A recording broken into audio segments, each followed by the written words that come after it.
You have to have both, and I think that is intentional. I think all of us have that inside of us and we can all do it, but you have to be intentional about it. You have to say, yeah, I am going to become an expert.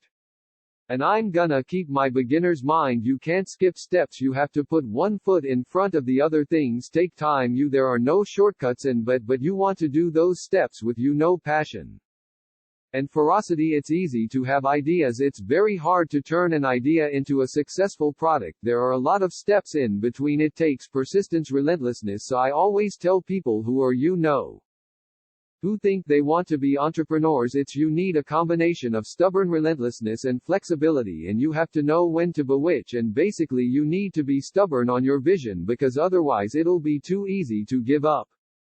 But you need to be very flexible on the details, because as you go along pursuing your vision, you'll find that some of your preconceptions were wrong. You're gonna need to be able to change those things. So I think taking an idea successfully all the way to the market and turning it into a real product that people care about and that really improves people's lives is a lot of hard work. Don't try to chase what is kind of the hot passion of the day. I think we actually saw this. I think you see it all over the place in many different contexts, but I think we saw it in the internet world quite a bit, where it's sort of peak of the sort of internet. Because it was almost like the 18 to 49 gold rush in a way. I mean, you find that people, if you go back and study the history of the 18 to 49 gold rush, you find that at that time everybody who was within the shouting distance of California was they might have been a doctor, but they quit being a doctor and they started panning for gold. And that almost never works, and even if it does work, according to some metric, financial success or whatever it might be, I suspect it leaves you ultimately unsatisfied. So you really need to be very clear with yourself.